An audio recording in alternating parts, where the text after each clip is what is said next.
muhsinin. Artinya, yaitu orang-orang yang berinfak baik di waktu luang, waktu lapang maupun sempit.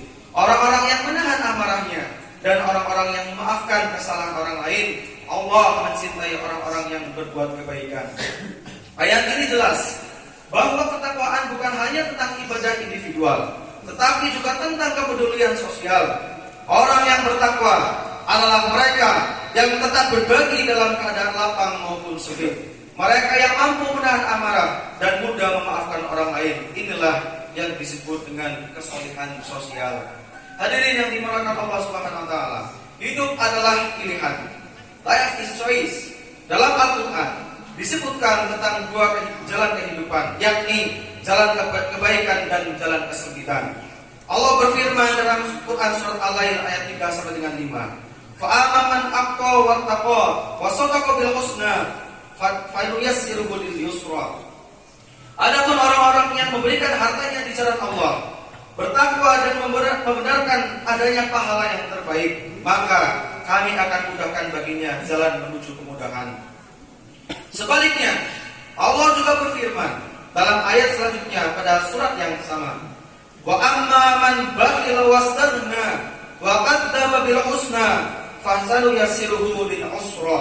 Artinya, adapun orang yang kikir, merasa dirinya cukup dan mendustakan pahala yang terbaik, maka kami akan mudahkan baginya jalan menuju kesengsaraan. Ayat ini mengingatkan kita bahwa kebahagiaan hidup bukan ditentukan oleh banyaknya harta, tetapi oleh sikap hati yang selalu menebar kebaikan dan cinta. Orang yang gemar memberi dan berbagi pada sesama akan dimudahkan jalannya. Sementara orang yang kikir justru akan berada pada kesempitan batin dalam hidupnya. Allahu Akbar, Allahu Akbar, Allahu Akbar. La ilaha illallah, wallahu akbar, Allahu akbar, walillahil hamd. Hadirin yang dimuliakan Allah Subhanahu wa taala, Idul Fitri seharusnya melahirkan pribadi-pribadi yang lebih peduli kepada sesama.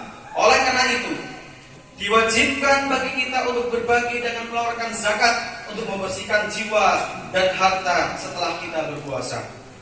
Inilah upaya kita untuk memperkuat kesolehan sosial kita, menanamkan solidaritas pada sesama, memperkuat kepedulian dan kepekaan jiwa, serta memperkuat semangat untuk saling membantu sesama. Bayangkan jika orang yang kaya gemar berbagi pada sesama. Bayangkan jika mereka yang miskin tetap sabar dan terus berusaha. Dan bayangkan jika para pemimpin benar-benar bekerja untuk kesejahteraan yang dipimpinnya, maka masyarakat kita akan mendapatkan keberkahan dari Allah Subhanahu wa taala. Mari kita jadikan Idul Fitri ini bukan hanya sebagai hari saling memaafkan, tetapi sebagai titik awal untuk memperbaiki diri dan kehidupan.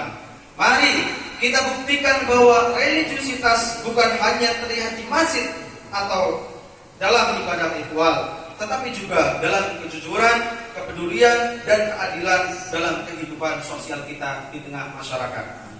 Semoga Allah menjadikan kita orang-orang yang bertakwa, orang-orang yang gemar berbagi kepada sesama, orang-orang yang mampu menahan amarah dimanapun kita berada, dan pribadi yang selalu menebar kebaikan di tengah masyarakat kita. Amin. Ja'alallahu wa iyyakum minal a'idhin wal faizin wal maqbulin. Wa adkhalna wa iyyakum fi zumrati ibadis shalihin. Aqulu qawli hadza wastaghfirullah wa lakum wa lidaina wa siril muslimina wal muslimat fastaghfiruhu innahu huwal ghafurur rahim.